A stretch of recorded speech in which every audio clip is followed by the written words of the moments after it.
আপনি এমপিও একজন বাদ করে বলতে পারেন 14 পুরুষ তুলবো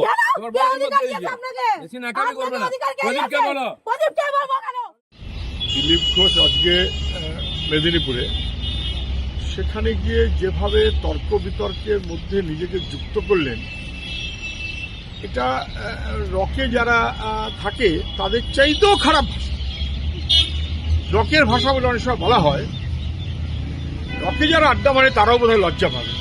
একটা নেতা, দলের সভাপতি ছিলেন, আবার সভাপতি হওয়ার বোধহয় আগ্রহে আছেন, এমপি ছিলেন, হননি, আবার হয়তো এমপি হওয়ার আগ্রহে আছেন, কিন্তু বাবা 14 পুরুষ তুলে কথা বলবেন কেন? বাবা 14 পুরুষ এইসব তুলে কথা বলবে একজন নেতা? কি বাকিদের শেখাবে? ওর মনোভাব বুঝেই বিজেপির তলার বাহিনী একেবারে তৃণমূলের তলার বাহিনীর মতন সমান তালে চলেছে, যেখানে বাংলার সভ্যতা, সংস্কৃতি, কৃষ্টি এসব ধ্বংস হয়ে যাচ্ছে।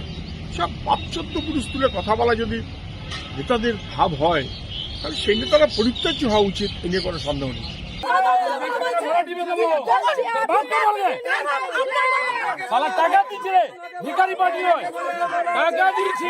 আপনি এমপিও একজন বাদ করে বলতে পারেন 14 পুরুষ তুলবো।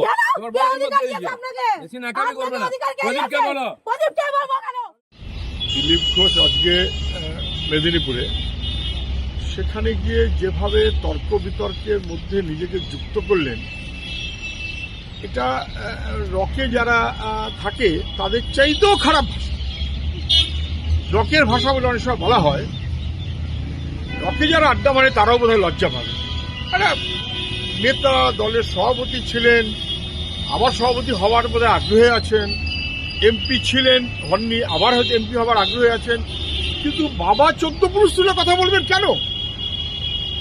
বাবা 14 পুরুষ এইসব তুলে কথা বলবে একজন নেতা? কি বাকিদের শেখাবে? ওর মনোভাব বুঝেই বিজেপির তলার বাহিনী একেবারে তৃণমূলের তলার বাহিনীর মতন সমান তালে চলেছে, যেখানে বাংলার সভ্যতা, সংস্কৃতি, কৃষ্টি এসব ধ্বংস হয়ে যাচ্ছে। সব বাপ 14 পুরুষ তুলে কথা বলা যদি নেতাদের ভাব হয়, তাহলে সেই নেতারা পরিত্যাজ্য হওয়া উচিত, এ নিয়ে কোনো সন্দেহ নেই।